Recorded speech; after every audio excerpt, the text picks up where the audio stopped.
excited about the start of football season.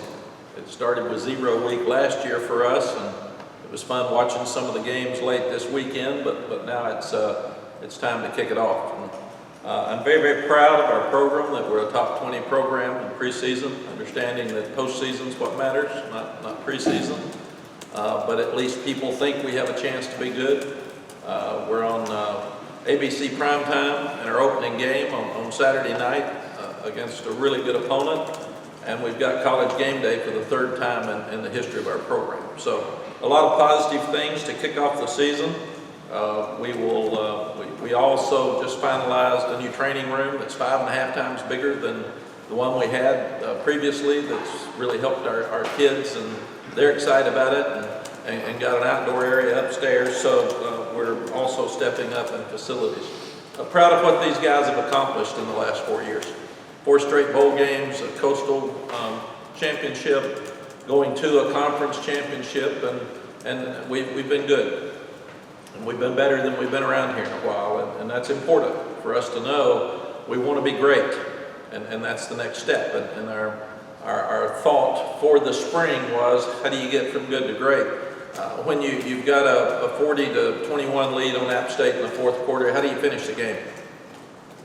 How do you do that? Because it really hurt us last year. Give App State credit. They came back and made it one of the best games of the year, but it tarnished our defense for the rest of the year, because you don't give up 40 points in a quarter. You're sitting there and you've got a 17-point lead over Georgia Tech at home, and you get beat. How do you keep from doing it? You can't do that and get where we want to go. You lose to NC State at home on the last-second field goal. You got to finish. You got a 19-point lead, or you got a 10-point lead with 9 minutes left over Oregon, who's a great team on the road. And you've lost coaches, you've lost players, but you get beat with 19 seconds left. So those are things that we've got to figure out how to do better. Because we're a lot like the other teams in our league. There's a few that probably have better talent than anybody, and then a lot of us are a whole lot alike. And you've got to play better and coach better to win the games. And so many of our games came down to the last play or the last series last year. That's kind of what is happening in college football throughout. So that's where we are, and excited about this weekend for lots of reasons. I'll touch on coaching staff. I think it's the best one we've ever had. They're all working good together. Now what they've got to do, they're very knowledgeable. They've got to take that knowledge to the field on Saturday night and make sure that we're doing what's best for our players. But I feel like we've improved in lots of areas, and a lot of that credit is to an older team, and more of that credit too is to the coaches that are all working together and trying to make sure that we keep a similar passing game and do better in the running game. We've got to stop the run and cover the deep balls better. In preseason practice, people want to know how your team looks. You can't tell, because when one part of it looks good, the other one looks bad. So if we have a scrimmage where we ran the ball well, I'm mad at our defense. If we came out and didn't run the ball well, I'm mad at the offense for not running the ball well. So it's head coach has trouble being happy in preseason when you leave the field. And all of that's happened. There have been days where the defense dominated. There's been days where we ran for 124 yards. So all of those things are things that we will know more about on Saturday. Guys who are going to have more playing time than in the past, and if you've got any of these you want to ask about individually, I will touch them, but Bo Atkinson and Jacoby Cowan are doing really well at the power end. So both of them should play Saturday night. I'm proud of them. Amari Campbell's done really, really well as a freshman linebacker. And he was here this spring, but he will play on Saturday night. DJ Jones, one of the most unselfish moves I've ever seen at a time where we talk about transfer portal. Here's a young guy comes in and says, "Coach, I want to play, so if I can play more at safety than running back, I want to move." And I said, "What do you want to transfer?" And he said, "No, I'll be on special teams. I want to do whatever I can do to help this team win." So he'll get to play Saturday night. Tayon Holloway's done a really good job at corner. He's a young guy that came in with 2 shoulder operations and didn't play last year. He's got length, he can run, he's a really good cover guy, he's got good skills. So we're excited about watching him. 4 quick transfers. I may forget somebody. If I do, you can bring it back up. But Amari Gaynor is doing a good job at the outside linebacker position. He played inside linebacker at Florida State. He's come in here and changed positions because he thought it was best for him as a graduate to help him with his future with the NFL. So he will be playing along with Kamen Rucker at the jack outside linebacker position. Elijah Huzzy. He's intercepted 3 or 4 balls this preseason, which we haven't been able to do lately. He had 12 last year, I think, at East Tennessee State, was an All-American, but he's got really, really good ball skills, and I like his game, so he's going to be fun to watch Saturday night.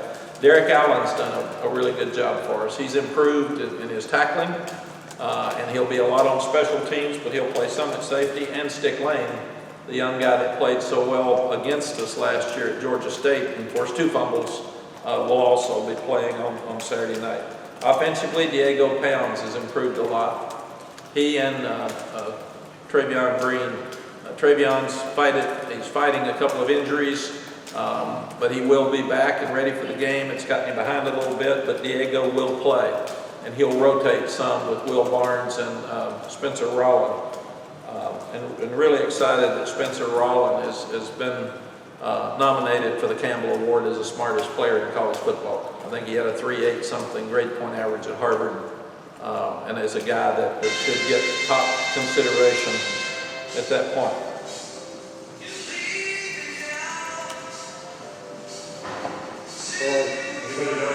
Does that bother you all? Does it matter? No. Okay. The song does. I don't have any idea. Get a better song choice. No question. Connor Harrell has had a great preseason. We're really excited about seeing where he is and where he's going. He has really stepped up. And at receiver, we've got a lot of young guys that are stepping up. Andre Green, Christian Hamilton, Chris Culver, and Doc Chapman have all had really good preseasons. And some of them still learning what to do, but they've all done really well. Willie Lampkin will start in the offensive line. He can play center or guard, really either guard. He had dislocated fingers in the spring and still practiced and never came out. He's tough, he's smart, he's driven, and we're excited about him. And then obviously you've got Nate McCullum and Tez Walker. We still haven't heard anything from the NCAA on Tez. We're hoping to hear something at least in the process and the timetable today. But at this point, it's very difficult for him and for us because we're not sure of his status for Saturday, and we're just waiting to see. So your coaches are trying to figure out if he plays, here's a game plan. If he doesn't play, here's a different game plan, and who would be in there, and we don't know when we're going to hear that. So those are things that we are looking at throughout the week. Need all of our fans to show up in Charlotte at game day and have great representation and come to the game. Sounds like it's going to be a great crowd. And we've obviously played South Carolina in this stadium twice. The first year was fun. The second year we didn't play well. They dominated us, and this will be the 3rd game in that one-on-one schedule, the bowl game. So this is a fun game between the two, and halfway between where a lot of fans can come and enjoy it. And it'll be a great time to showcase both programs on game day. So that'll be fun. Shane Beamer's done a tremendous job at South Carolina. He's entering his 3rd season. He's got a lot of energy. They had a lot of momentum leaving the season last year that we didn't, and they've done a great job recruiting. So as I said, it's a very difficult opener. I was looking at the openers across the country, and most of them are laughers for Saturday. Most of them are scrimmages for the teams that are going to play because they're playing teams that couldn't possibly beat them. We're not. We're jumping in with both feet because we've got a great challenge in South Carolina, especially with their momentum. And at the same time, there's opportunity because everybody's going to get a first impression of this football team. And I said we lost some respect at the end of last year, and this is a very important game for us to try to get our respect back nationally. One of the buzzies around the game are the two quarterbacks. Spencer Rattler's a great player. Drake May's a great player. It's two of the best quarterbacks in the country, two NFL guys. Very similar to our Oregon game with Bo Nix and Drake May. So that will showcase this game, and they've always got great skill. Juice Wells is one of the best receivers in the country. They've got a new offensive coordinator in Dow Loggins, and he's an NFL guy. He was at Arkansas last year, so they're not sure what we're going to do with the changes with the offensive line coach and offensive coordinator here. We're not sure what they're going to do. So the first quarter is going to be some feeling out with both defensive staffs of trying to figure out what the offensive staffs will do. Questions? You mentioned a defensive player, I missed his name, that he made the switch instead of transferring, but he wanted to help the team. DJ Jones. DJ, is that the type of mentality in players that college football needs more of? Rather than just go somewhere else, but I'd rather help the team and do whatever I can? It really is. He's a great student. He's a tremendous person. He doesn't even care. He obviously wants to play, but he wants to win. And it's been all about winning. And he has never come in and said, I'm down the depth chart at safety. I shouldn't have moved. He's an unbelievable young man. So, but it's a great attitude for our team, but for college football in general at a time where there's a lot of selfishness. Where is Tez in the process, and how much are they letting you know where the process is? Our compliance is handling the TES process completely. They keep us updated daily. They're in the process of trying to get him in contact with them, this committee, this week, so they can either talk to him or he can present what he feels like is another reason for him to have an opportunity to play. We don't have any idea of when they will respond to that, so we're just waiting. Mack, I remember you talked about this a little before the bowl game a couple years ago, but Shane is someone you basically watched grow up because of your relationship with his dad. It's probably kind of weird to be coaching against him now, right? It is. I watched Shane as a young guy and loved Frank and Cheryl Beamer, and it was funny on your picture rolls last night. It popped up that Frank and I was picturing the Hall of Fame together, and I thought maybe somebody's taunting me a little bit to throw it out there in front of me. I couldn't figure that out. But I'm really, really proud of Shane, and I know we all love our kids. And I know Frank's going to really be pulling hard against us on Saturday night, but how proud Frank must be of what Shane's accomplished. And I'm really proud for Shane. First game against a team that's known to do trick plays. Do you worry about that? Obviously you can't prepare for it. But Yeah, they've done a really good job, especially with trick plays on their special teams. Coach Limbo does as good a job as anybody in the country with those. So what it does, it keeps you from being as aggressive as you want because you got them all over the place. And you don't want to be watching for trick plays so much that you're not aggressive on your defense. But they've done a really good job of making sure that they keep you off balance. We're not sure what they'll continue to do on offense. Like they've got to wonder what we're going to do, what's going to change with their defense, or with their change in offensive line coach and offensive coordinator. We're not sure what that will mean. We feel like the defense will be similar in structure, but their special teams, they're going to fake 2 or 3 times during the game on Saturday night. That's just who they are. Coach, you mentioned Stickler will be playing Saturday. Is there any update on DeAndre Boykins and he might have slide into that star position? I'm sorry? Is there any update on DeAndre Boykins? No, we'll wait and see about him on Saturday. Mack, back to Tez. Do you all as a coaching staff this week, since you still have no resolution, have to say on Wednesday or Thursday, all right, we're just not going to happen. Like you have to sort of make your own mental deadline, obviously with the hope that you could have him Friday, or there's some sort of a drop dead date in you all's mind in terms of preparing. And when you say, okay, we need to be ready not to have him. Yeah, Adam, it's a good question, and this is something that we're dealing with we haven't dealt with before. So Tez was really down after practice yesterday. And he didn't practice with as much confidence as he has been because he's not sure if he's going to play. And Lonnie Galloway and I met with him after practice and said, look, man, you got to prepare to play. Because if they tell you Saturday at 3:30 you're going to play, Right. you got to go play. And you don't want to be in a position where you're not ready to play. And you don't want to be in a position where you may get hurt because you're not out there in the right mindset. So we've told him, you plan on playing, we're going to plan on playing you. And what we've got to do, Adam, is have 2 game plans. We've got to have a game plan with him and one without him. And that makes it difficult because you want your quarterback to be throwing to the guys he's going to throw to in the game, and we're not sure who he's going to be throwing to. So it's a very difficult situation for us that it's this late and we're still not sure. But he can travel. He can't dress if he's not eligible. So we're planning on him going. I'm planning on him playing.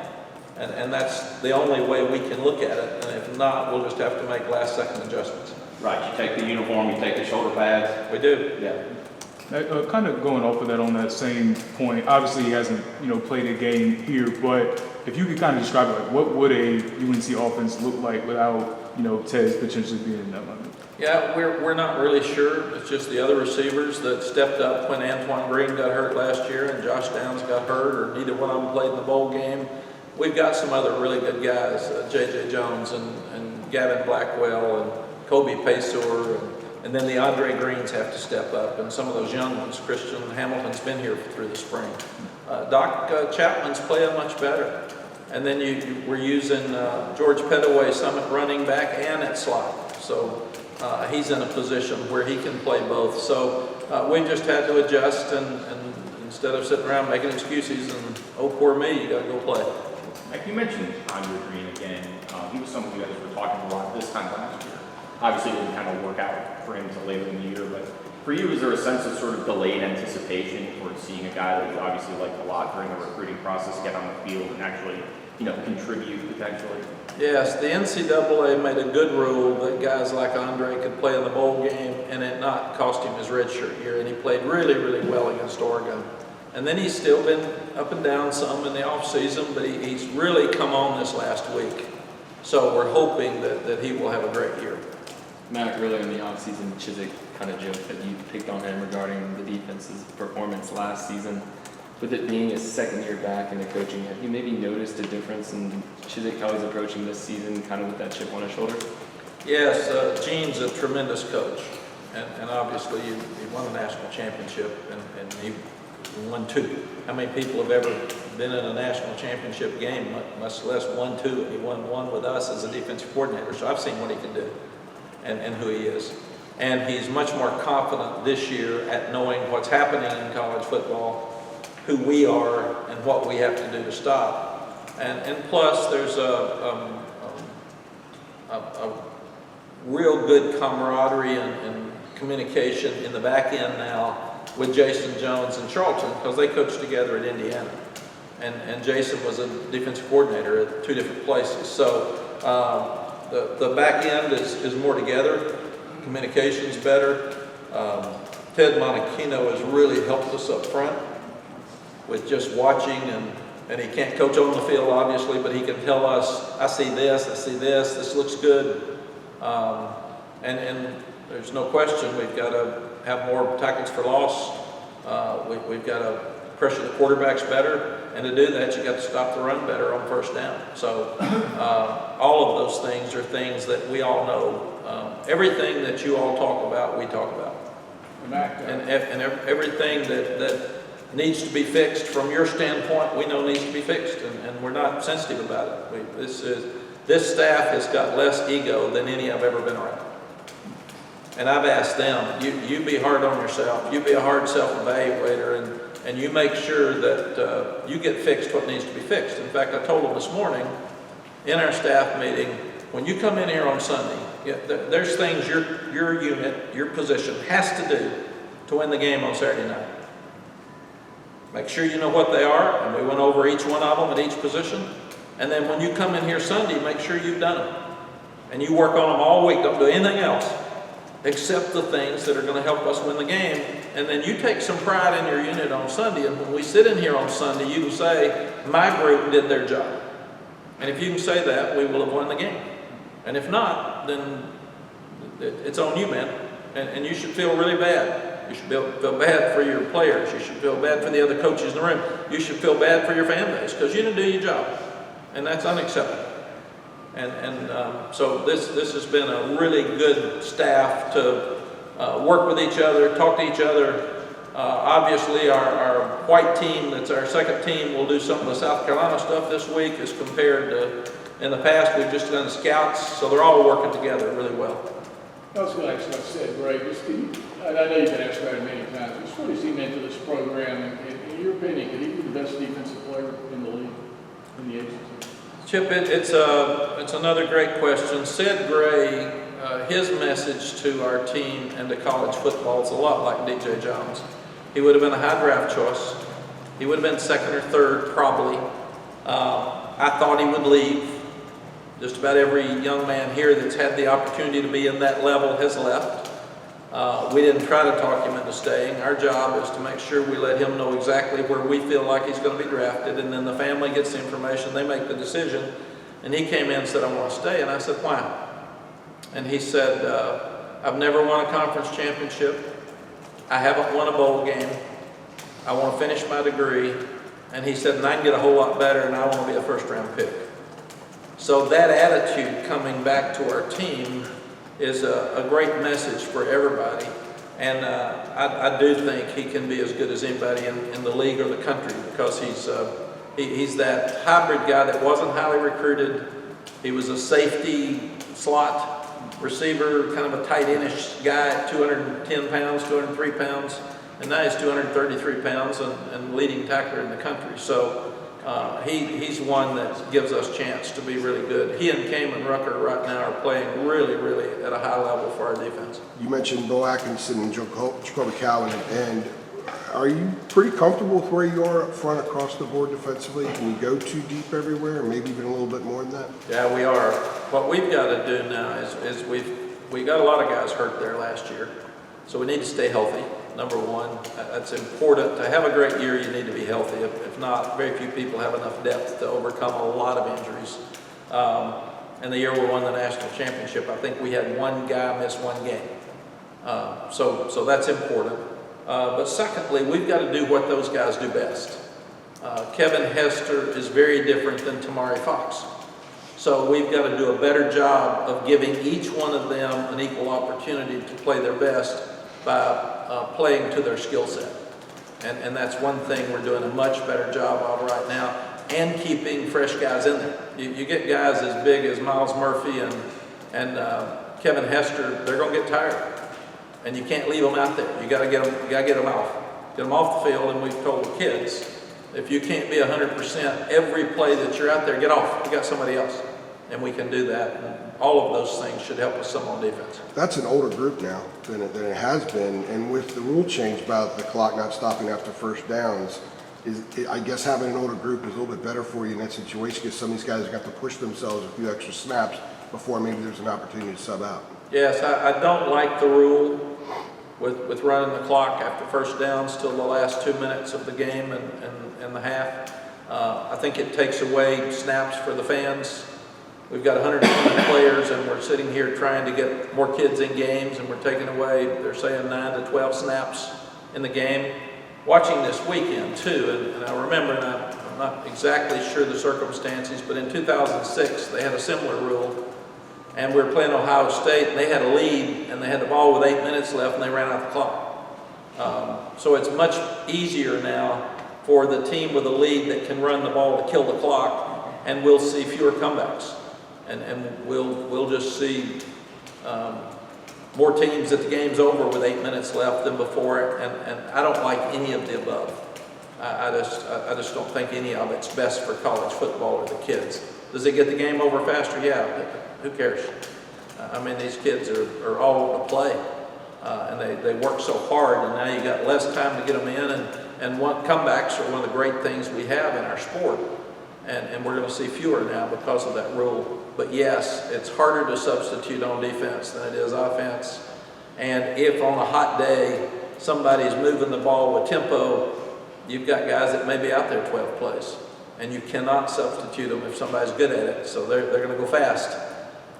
And it'll be interesting to see how the officials handle the tempo without stopping the clock on first down. Are they going to go faster or not? So we're going to have to see all that on Saturday night. I asked Coach Warren last week about the defense and if they're actually ready for the season to begin. He said, well, we're undefeated. Is that a mentality you tried to instill in them in the defense, or is that something that he came up with on his own?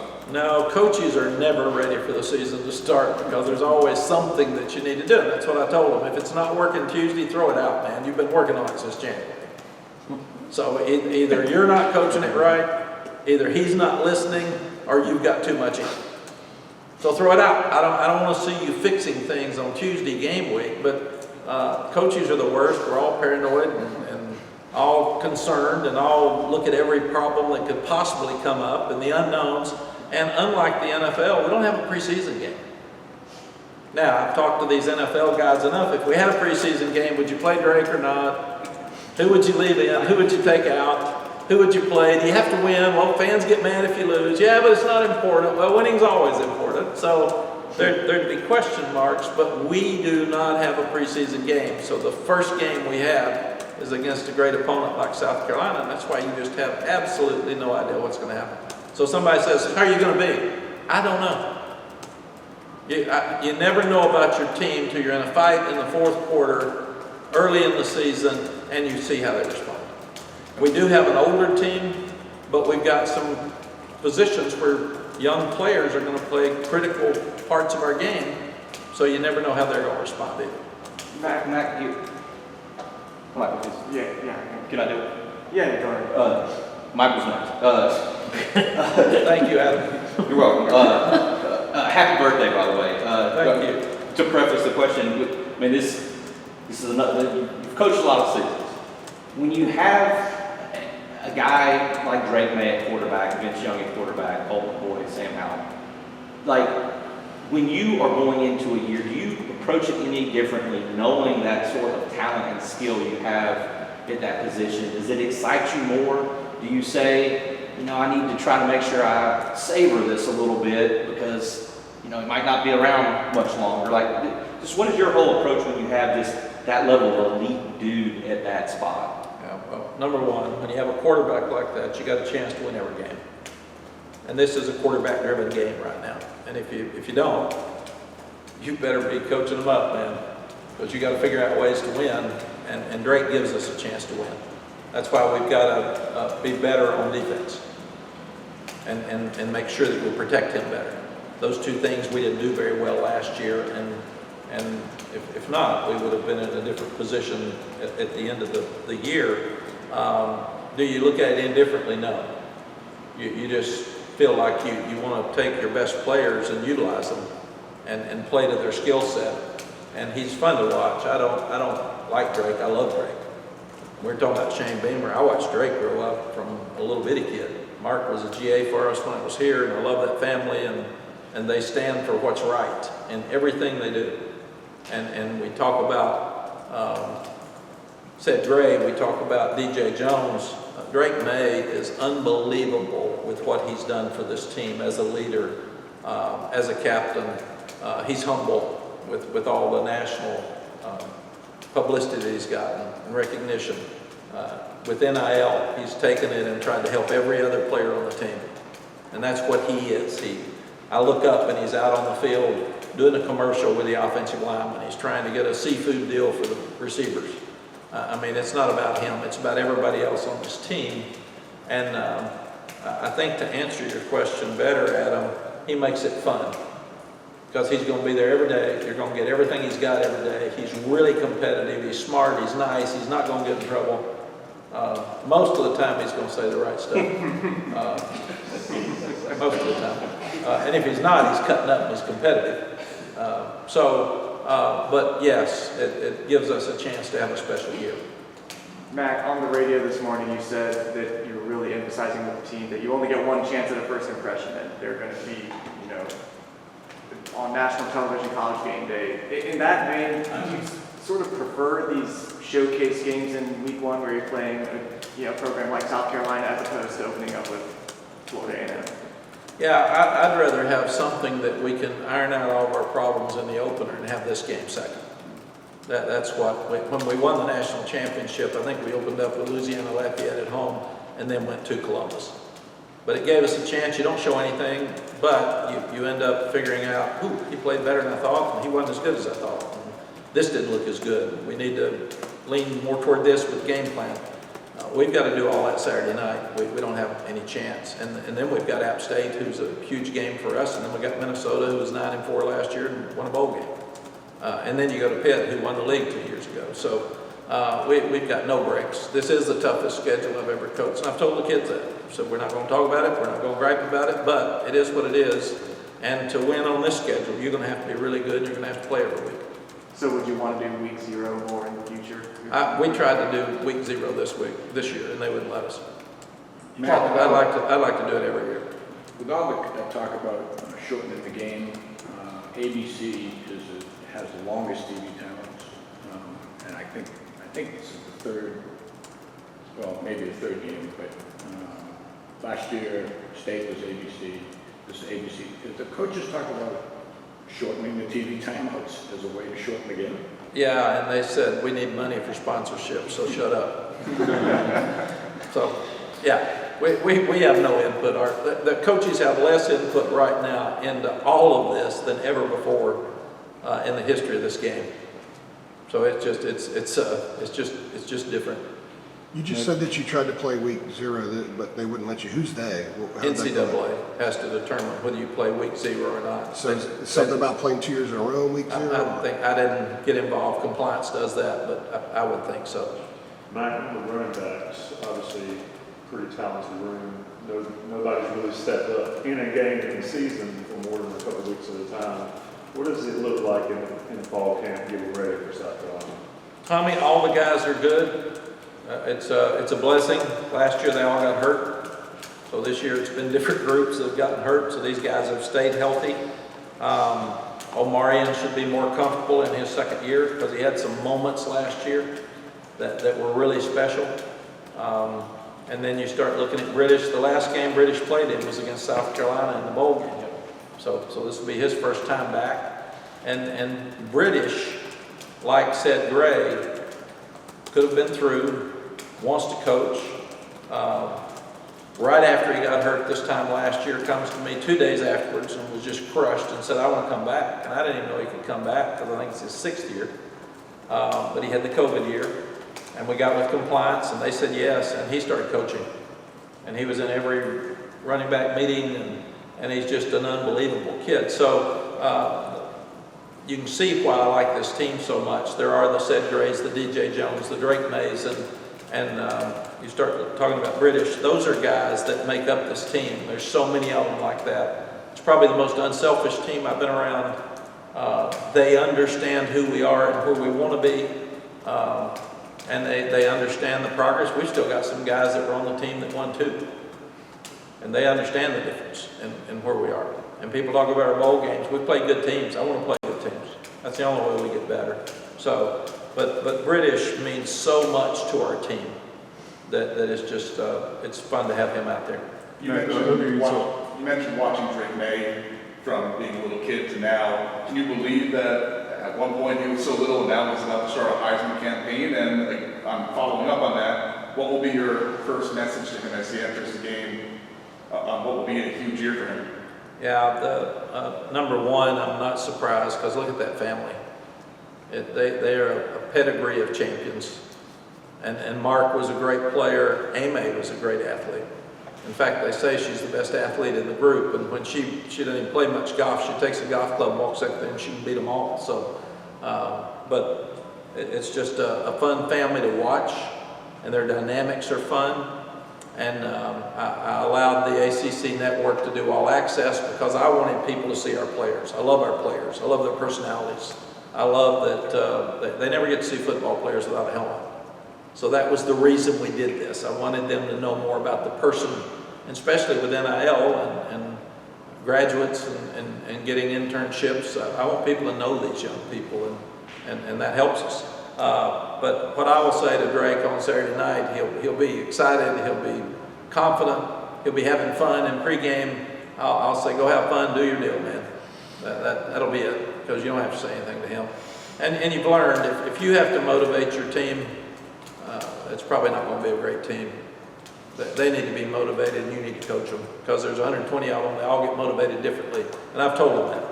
If we're having to motivate you every week, you're probably going to be up and down, and I want somebody that comes every day. And this team's practiced hard every day. I said I didn't like the way the team worked 2 years ago, and I didn't. I like everything this team's done. So I'm excited about watching them play.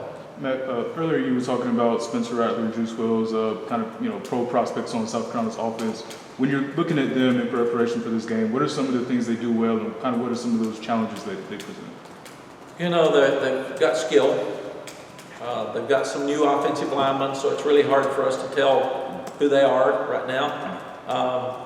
And they've got a new offensive coordinator. So I think that so much of that will have to be our defensive staff adjusting to what they do. They opened up early with a new quarterback against us in the bowl game. He slung one deep and they hit it for a touchdown. So they really got us on our heels, and we never came back from it. And like Art said, they'll pull tricks on you to get momentum going. So they're a really well-coached team. Sure. And then obviously Juice Wells wasn't on the team last time you all played them, but just kind of like looking at his tape, what are some of the things that you think that kind of stands out to you? He's one of the best receivers in the country, and he's got great catch radius, but he can fly. Mack, what you're talking about, the way you ended last season, and maybe what you said, losing some respect, maybe nationally. Is that a card you're trying to play, or a talking point you're trying to hit on, maybe motivationally for these guys, is to remember how we ended it, and let's change that going into this season? Yes, it's not a card I'm playing, it's facts. So we won 9 games and got less respect than a lot of people that won less than that, because of the way we finished. And 2 of the games, the teams were better than we were. We had chances to win and didn't. The other 2, we were probably a lot alike, and didn't finish. So you got to win games in this business. It's a bottom line business. If you don't win, you don't get credit, and you don't deserve credit. So it is what it is. Hey, Mack, I know you're advising the deal in South Carolina, but there's so much talk still about, and it's heating up again, about ACC expansion.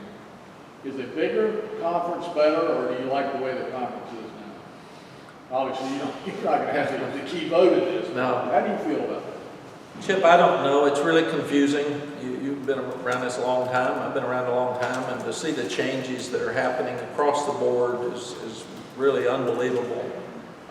I still feel like in a couple of years there's probably going to be separation more, and there's going to be about 50 that play, and it's going to be more like the NFL, and I think that's probably where it's all heading. I don't know how it gets there, but money is the driving force, period.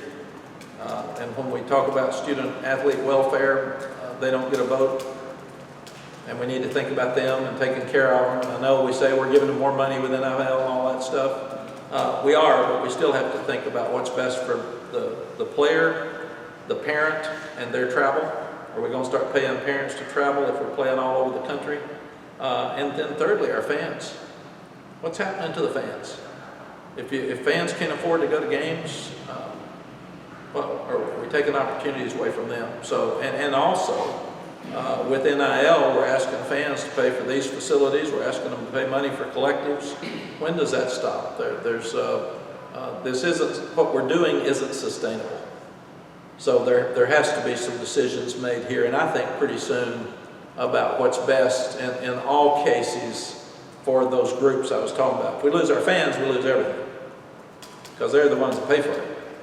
If we aren't taking care of kids, we're not doing what we say we're doing. And I worry about both right now. Mack, you mentioned guys like British who were here for the bowl game against South Carolina a couple years ago. Are you planning to mention the bowl game at all this week as motivation, or is it just sort of a living in the present? They know. They were there. It was one of the worst games I've ever seen. So we coached poorly and played poorly. It's one I threw all my bowl stuff away after the game. I felt awful about that game for North Carolina and for these kids. I felt like we let everybody down, and it one of the more disappointing games I've ever coached. So, I've got time for one more here. Mack, let me ask you about the, guys know it, they understand. How much is it from the coaches to get players focused on what's important to be great versus how much is the individual player to get it? Don't lose to Georgia Tech in your head. Where's the line that you guys draw as far as the coaching staff versus what do you expect out of a player to understand that without having to be told? Yeah. Tommy, I think when you tell them don't lose to Georgia Tech when they're ahead, they say, well, yeah, we got it, coach. You have to give them things that they can do better so you don't lose. And that game was between a rival game and a rival conference game. I got it. It had a chance to be a flat game for us. We're up 17-0. And we still have a 75-yard touchdown call back and drop a touchdown pass where the guy never drops balls. So we had our chances there. But what do you do on a day-to-day basis to make sure that you're playing at 100% every Saturday? You have to get in bed faster. Is it what you're eating? Is it what you're drinking? Is it not studying enough video? Is it not understanding the concept of, if you're the safety, what the linebacker does? If it's not getting your feel because you're not 100% in practice, what are those individual things that go from being good to great? I think I mentioned it in an earlier press conference, but C.L. Shepard came in and said, we all say do the little things right, but they're so easy and so simple. A lot of the times we don't do the little things right. And he's so right. So we have made a huge emphasis on mental errors, missed assignments, penalties. And after every practice, we put up on the board how many we had and who they were. And we said, if you're going to have these, you're not going to play. Because they lose games. And if you go back and say, well, I didn't know what to do. Why didn't you know what to do? And these are things that should help us against Georgia Tech. Why don't you know what to do? We've been practicing since January. So I tell the coach, either you're not coaching him right, either he's not focused and paying attention, or you've got too much in him. It's one of those three things, and you got to figure it out. And you need to figure it out now, because on Sunday, I don't want the same mistakes that I see on Tuesday. Because if you do, that's when you get beat. And Coach Bowden had one of the greatest quotes of all time: don't keep practicing something that's not right. And coaches do that. If you keep making the same mistakes, then you ought to be fired. Because you fix them. Fix them. And it's our job not to do what we think we know. It's my offense. It's my defense. We need to do what is best for the skill set of our team. That's what coaching is. It's taking the ones you've got and teaching them to do things better than the other bunch. That's all it is. I think it was Coach Gaither at Florida A&M one time that said, why is Coach Bryant such a great coach? He can take his and beat mine, and he can take mine and beat his. That's coaching. Don't gripe about what you don't have. Don't gripe about what you have. Go do what they do best.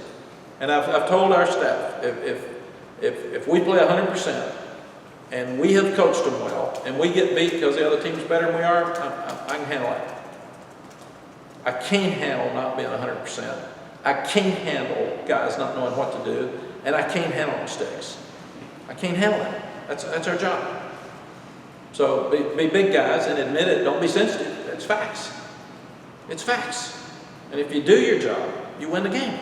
And if they're better than you are, either don't schedule them or recruit better. I mean, this stuff's not complicated.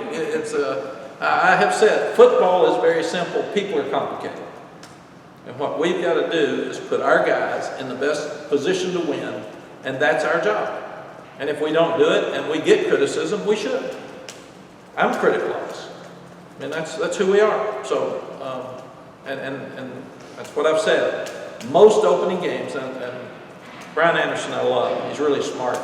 I'd always say, more games are lost than won. So after about the third year, Brian came to me and said, will you explain that to me? I've been hearing that for 3 years, and I don't know what that means. So most people will mess up more stuff Saturday night than we fix.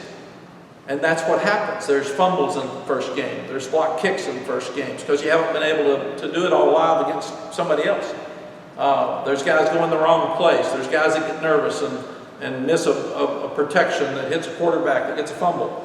Most guys are carrying it sloppy because you haven't tackled as much as you're going to tackle Saturday night. So most opening games are like bowl games. They're lost more than they're won. So what you have to do is keep from losing the game before you go win it. Now, some fan that hates me anyway is going to say, he just said he's going to be conservative and try to keep from winning the game. That's not what I said. That's what you heard. But mistakes on Saturday night will probably be what we're talking about after the press conference, or after the game at the press conference. And instead of who played great, it'll be who missed too many tackles and who dropped a touchdown pass. And it's about what you didn't do more than what you did. Mack, you still having fun? I am still having fun when we win. I don't like losing. I mean, that's it. But I do think, like I said, if we're doing our job, and our job means that we're taking care of these kids off the field, and I really worry about mental health right now, more than ever before for all of our children and grandchildren. And I talk to the kids every day. If I could save a kid's life because he didn't need to be playing football, I would quit my job to save his life, 100%. It wouldn't even be in question. So I've told our kids, your mental health is the most important thing you do. Then secondly, grow up. Learn how to be a guy that gets up every morning and you're accountable. And I left them with this yesterday. This team needs to be really tight on Saturday night, tight together, tight-knit, and great communicators, because it's going to get tough. And when the tough stuff comes in, you better hang in there tough together and fight through it. You better be confident, because if you go into a national TV game without confidence, it's going to show up fast. So you better be confident. And the third thing is you better be tough. You better be mentally tough, and you better be physically tough. If you're those three things, you have a chance to win every game. And if you're not, then it's not going to work for you, and we're going to be looking back. And I don't like regrets, and I don't like excuses. And if you don't give everything you've got Saturday night, you're going to regret it when you're 40. And everybody's going to be talking about it. I will be thinking about the Mayo Bowl when I'm 82, because I didn't do my job. And I hated that game.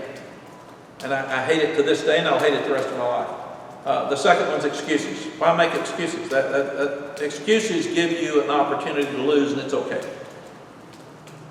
And if I make excuses to the staff, then they're going to make them to the players, and it's okay to lose. And there's absolutely no reason to have excuses because they don't work. Sometimes you ask me a question about an injury, and I tell you that guy was hurt, and people think it's an excuse. No, it's a fact again. I like facts. But so get yourself ready to play, know what to do, hang in there tight through tough times on Saturday night, be very, very confident, and play tough, mentally and physically. And if you do all that, then you can walk out there with your head up. And I want to walk out of every stadium after the game being proud. That's what I want. And I've told them all, you do all that, then find a way to win. And if you're doing those things, it's easy to find a way to win. If you're not ready, if you're not confident, you can't overcome some stuff and win. You'll give into it. You'll have bad body language. And I've said, don't let anybody ever see you sweat, and don't have bad body language. That's why when things are bad on the sideline, I'm being positive. Because they're all going to look at me to see if I think we've still got a chance to win. And if I'm doing this with my head down and shaking my head, they know it's over. So I've got to make sure our team knows that I feel like we still have a chance to win regardless of the circumstances. And that's important. Then I've got to do a better job after losses of learning from them and picking it up for the next week, because I don't do that very well. I think of all the things I do, that's the worst. I feel like that I've let everybody down when we lose. And I do that. I'm horrible at that. I said I was going to do better when I came back, and I lied. So I'm not. And I told the players yesterday, hope we don't lose any, but when we do, I'm going to do a better job of picking us up and getting ready for the next game instead of being so down about this one, because that doesn't do any good. And I say get your head back up and get back to work. I don't do it very well. So that's something I've got to do a better job of. All right. Thanks, Okay. Coach. Thank you. Thanks, Mack. Thanks, Coach. Have a great night.